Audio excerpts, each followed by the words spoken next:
Hola, este video es por un proyecto para química. El equipo está formado por Ávila Guzmán, Abraham Jai, García Jiménez, Raúl Armando, Ortiz Correa, Brandon, Bojalí Patiño, Khalid Yamil. Se llama la ley de octava de Newlands. Estamos en la secundaria técnica En 105. 1864, el químico inglés John Alexander Reina Newlands comunicó al Royal College of Chemistry, Real Colegio de Química, su observación de que al ordenar los elementos en orden creciente de sus pesos atómicos, prescindiendo del hidrógeno, el octavo elemento a partir de cualquier otro, tenía unas propiedades muy similares al primero.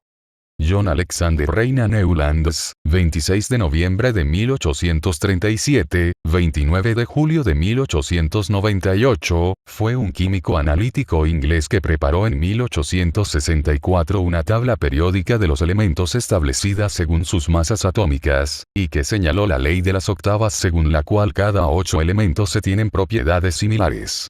A esto lo ayudó su bagaje musical. Fue ridiculizado en ese tiempo, pero 5 años después el químico ruso Dmitri Mendeleev publicó, independientemente del trabajo de Newland, una forma más desarrollada de la tabla, también basada en las masas atómicas, que es la base de la usada actualmente, establecida por orden creciente de números atómicos. El nombre de octavas se basa en la intención de Newlands de relacionar estas propiedades con la que existe en la escala de las notas musicales, por lo que dio a su descubrimiento el nombre de ley de las octavas. Newlands se dio cuenta que el octavo elemento se asemejaba al primero, así como el noveno era similar al segundo, etc. A esta observación se le llama ley de las octavas de Newland, en honor al químico inglés. Como cada 8 elementos, aparecía otro elemento de iguales propiedades, a Newland se le ocurrió hacer la comparación entre sus octavas, con las octavas musicales, observando que la periodicidad de las octavas químicas. Posteriormente se descubrió una familia de compuestos inertes, formada por el helio, neón, argón, criptón, y xenón, o lo que es lo mismo, el grupo de los gases nobles. Este descubrimiento transformó a las octavas de Newlands en novanas. Los esfuerzos de Newlands supusieron un gran paso con buena dirección, en los que a clasificación de elementos se refería, pero, sin embargo, pueden destacarse 3 grandes críticas a su esquema clasificatorio. No existía un lugar indicado para los elementos recientemente descubiertos. No tuvo mucha consideración con los pesos atómicos, ni siquiera realizó una estimación aproximativa de los valores más probables. Algunos elementos no encajaban en el esquema de Newlands, como por ejemplo, el cromo, que quedaba mal posicionado bajo el aluminio, y el magnesio, que es un metal, venía colocado bajo el fósforo, que es un no metal, así como el hierro, que tratándose de un metal, se encontraba debajo del azufre, no metálico, así que tanto estos, como otros elementos, no encajaban de ninguna manera en el esquema. Entonces la tabla periódica de los elementos fue propuesta por Dmitri Mendeleev y Julius Lothar Meyer, quienes, trabajando por separado, prepararon una ordenación de todos los 64 elementos conocidos, basándose en la variación de las propiedades químicas, Mendeleev, y físicas, Meyer, con la variación de sus masas atómicas. A diferencia de lo que había supuesto Newlands, en la tabla periódica de Mendeleev los períodos, filas diagonales y oblicuas, no tenían siempre la misma longitud, pero a lo largo de los mismos había una variación gradual de las propiedades, de tal forma que los elementos de un mismo grupo o familia se correspondían en los diferentes períodos. Esta tabla fue publicada en 1869, sobre la base de que las propiedades de los elementos son función periódica de sus pesos atómicos. La tabla periódica de Mendeleev presentaba ciertas irregularidades y problemas. En las décadas posteriores tuvo que integrar los descubrimientos de los gases nobles, las tierras raras y los elementos radioactivos. Otro problema adicional eran las irregularidades que existían para compaginar el criterio de ordenación por peso atómico creciente y la agrupación por familias con propiedades químicas comunes.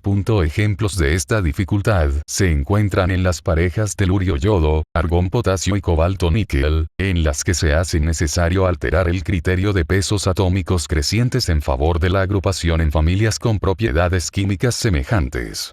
Durante algún tiempo, esta cuestión no pudo resolverse satisfactoriamente hasta que Henry Moseley, 1867-1919, realizó un estudio sobre los espectros de rayos X en 1913.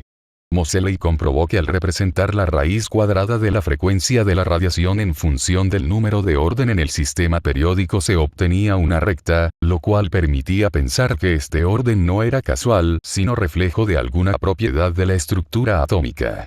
Hoy sabemos que esa propiedad es el número atómico, Z, o número de cargas positivas del núcleo. La explicación que aceptamos actualmente de la ley periódica, descubierta por los químicos de mediados del siglo pasado, surgió tras los desarrollos teóricos producidos en el primer tercio del siglo XX. En el primer tercio del siglo XX se construyó la mecánica cuántica. Gracias a estas investigaciones y a los desarrollos y estructura electrónica de los átomos de los diversos elementos, a partir de la cual se pueden predecir sus diferentes propiedades químicas. Newlands llamó a estas series ley de las octavas porque simulaba la escala musical. No obstante, la siguiente serie comenzaba con 3 elementos, Cl, K y K, pero después había y 12 más hasta llegar al más parecido que era el Br. Parecía una arbitrariedad la periodicidad de 8 elementos, incluso le sugirieron que tal vez encontraría una periodicidad similar colocando los elementos por orden alfabético. En la tabla estaban todos los elementos conocidos entonces, incluidos los que hacía pocos años que se habían descubierto. El descubrimiento de elementos nuevos podía cuestionar la tabla que parecía cerrada.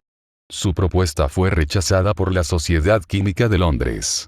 A pesar de esto, era la primera vez que se utilizaba una secuencia de masas atómicas. Descubrimiento de los elementos. Aunque algunos elementos como el oro, O, plata, Ag, cobre, Q, plomo, Pb, y mercurio, Hg, ya eran conocidos desde la antigüedad, el primer descubrimiento científico de un elemento ocurrió en el siglo XVII, cuando el alquimista Rembrandt descubrió el fósforo, P. 5. En el siglo XVIII se conocieron numerosos nuevos elementos, los más importantes de los cuales fueron los gases, con el desarrollo de la química neumática. Oxígeno, O, hidrógeno, H, y nitrógeno, N. También se consolidó en esos años la nueva concepción de elemento, que condujo a Antoine Lavoisier a escribir su famosa lista de sustancias simples, donde aparecían 33 elementos. A principios del siglo XIX, la aplicación de la pila eléctrica al estudio de fenómenos químicos condujo al descubrimiento de nuevos elementos, como los metales alcalinos y alcalino-térreos, sobre todo gracias a los trabajos de Unri y Davy. En 1830 ya se conocían 55 elementos. Posteriormente, a mediados del siglo XIX, con la invención del espectroscopio, se descubrieron nuevos elementos, muchos de ellos nombrados por el color de sus líneas espectrales características. Cesio, Cs, del latín caesus, azul, talio, Tl, de tallo, por su color verde, rubidio, Rv, rojo, etc. Noción de elemento y propiedades periódicas. Lógicamente, un requisito previo necesario a la construcción de la tabla periódica era el descubrimiento de un número suficiente de elementos individuales, que hiciera posible encontrar alguna pauta en comportamiento químico y sus propiedades. Durante los siguientes 2 siglos se fue adquiriendo un mayor conocimiento sobre estas propiedades, así como descubriendo muchos elementos nuevos. La palabra elemento procede de la ciencia griega, pero su noción moderna apareció a lo largo del siglo XVII, aunque no existe un consenso claro respecto al proceso que condujo a su consolidación y uso generalizado. Algunos autores citan como precedente la frase de Robert Boyle en su famosa obra El químico escéptico, donde denomina elementos ciertos cuerpos primitivos y simples que no están formados por otros cuerpos, ni unos de otros, y que son los ingredientes de que se componen inmediatamente y en que se resuelven en último término todos los cuerpos perfectamente mixtos. En realidad, esa frase aparece en el contexto de la crítica de Robert Boyle a los 4 elementos aristotélicos. A lo largo del siglo XVIII, las tablas de afinidad recogieron un nuevo modo de entender la composición química, que aparece claramente expuesto por Lavoisier en su obra Tratado Elemental de Química. Todo ello condujo a diferenciar en primer lugar qué sustancias de las conocidas hasta ese momento eran elementos químicos, cuáles eran sus propiedades y cómo aislarlas. El descubrimiento de gran cantidad de elementos nuevos, así como el estudio de sus propiedades, pusieron de manifiesto algunas semejanzas entre ellos, lo que aumentó el interés de los químicos por buscar algún tipo de clasificación. Fue este nuestro tema, gracias por verlo, si les gustó like maestro Loyola suscríbase.